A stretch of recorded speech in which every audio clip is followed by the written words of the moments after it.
नमस्ते दोस्तों। आज मैं एक स्पष्ट ढांचा साझा कर रहा हूं जो आपको जब आपके माता पिता को असिस्टेड लिविंग की आवश्यकता हो तो क्या कदम उठाएं, विषय को स्मार्ट तरीके से समझने में मदद करेगा। यह महसूस करना कठिन हो सकता है कि माता या पिता को असिस्टेड लिविंग जैसी जगह में अधिक देखभाल की आवश्यकता है।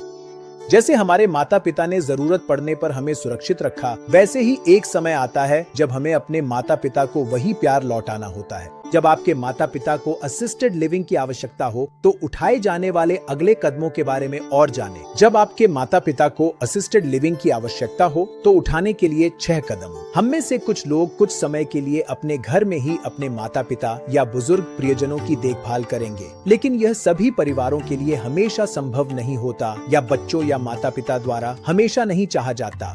कई परिवार खुद को असिस्टेड लिविंग की तलाश में पाते हैं, जो उन बुजुर्गों के लिए आवासीय देखभाल का एक मध्यम स्तर है जो अकेले रहने में सुरक्षित नहीं है। आदर्श रूप से आपके माता पिता इस खोज में पूरी तरह से भागीदार हो सकते हैं, लेकिन जब आपका प्रियजन अल्जाइमर रोग या डिमेंशिया से ग्रस्त हो तो आपको निर्णय लेने में अधिक नियंत्रण रखना पड़ सकता है। यदि आप देखते हैं कि आपके माता पिता को असिस्टेड लिविंग की आवश्यकता है तो यहाँ कुछ कदम दिए गए हैं जो आपको उनके लिए सही देखभाल खोजने में मदद कर सकते हैं।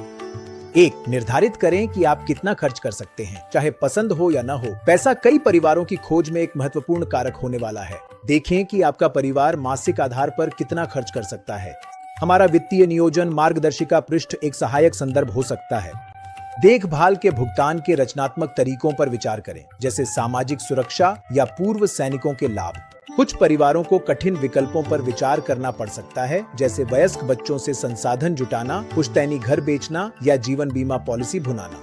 2. एक सीनियर लिविंग एडवाइजर से संपर्क करें। जब आप थोड़ा शोध कर लें कि आपका परिवार कितना खर्च कर सकता है, तो a place for mom senior living advisor उन असिस्टेड लिविंग समुदायों की सूची प्रदान कर सकता है जो आपकी आवश्यकताओं और प्राथमिकताओं को पूरा करते हैं, जिनमें वे भी शामिल हैं जो आपके बजट में हैं। समुदायों की यह सूची आपकी खोज के लिए एक उत्कृष्ट प्रारंभिक बिंदु है। उन परिवारों के लिए जो अंततः निजी भुगतान वाली वरिष्ठ देखभाल का खर्च नहीं उठा सकते, आपका सलाहकार आपको एरिया एजेंसी ऑन एजिंग के उपयुक्त संपर्क व्यक्ति से जोड़ेगा ताकि आप यह प्रक्रिया शुरू कर सकें। 3. किसी असिस्टेड लिविंग समुदाय का दौरा करें। ब्रोशर, फ्लोर प्लान, फोटो या समीक्षाएं देखने में बिताया गया समय किसी असिस्टेड लिविंग समुदाय के व्यक्तिगत दौरे का विकल्प नहीं हो सकता। अपनी चुनी हुई सूची में से कम 3 समुदायों में अपने और अपने माता पिता के लिए दौरे तय करें। यदि आपके और आपके माता पिता के पास समय और सहन शक्ति है तो अधिक समुदायों को देखना सहायक हो सकता है। दौरे का एक अच्छा समय भोजन के दौरान होता है, जैसे दोपहर का भोजन, ताकि संभावित निवासी भोजन का स्वाद ले सकें और समुदाय की संस्कृति को समझ सकें, क्योंकि अधिकांश निवासी भोजन के समय बाहर होंगे। इन शुरुआती दौरों के आधार पर अपनी खोज को 2 या 3 पसंदीदा विकल्पों तक सीमित करें। समुदाय के बारे में अच्छी समझ पाने के लिए दोबारा दौरे करें, शायद बिना बताए भी। 4. अपने माता पिता या बुजुर्ग प्रियजन को शामिल करें। खोज में आपके माता पिता जितने अधिक शामिल होंगे उतना ही बेहतर होगा। बेशक आप उनके लिए भाग दौड़ का ज्यादातर काम कर सकते हैं, लेकिन अपने माता पिता से उनकी इच्छाओं और पसंद के बारे में चर्चा करें और आदर्श रूप से उन्हें कई विकल्प दें। यदि आपके माता पिता अपनी देखभाल की जरूरत को स्वीकार नहीं कर रहे हैं तो ऐसी स्थितियों में प्रतिरोध पर काबू पाने के बारे में हमारा लेख पढ़ें। 5. जाने की तैयारी करें। यदि आप इस प्रक्रिया में इतनी दूर आ गए हैं तो जाने में देरी करने का कोई मतलब नहीं है।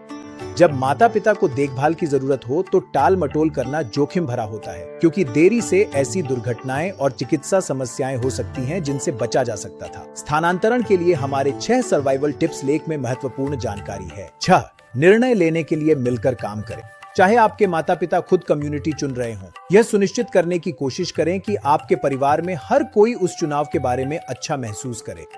जब संभव हो, अपने माता पिता के साथ प्रत्येक विकल्प के फायदे और नुकसान पर चर्चा करें और सही विकल्प के बारे में आम सहमति बनाने की कोशिश करें।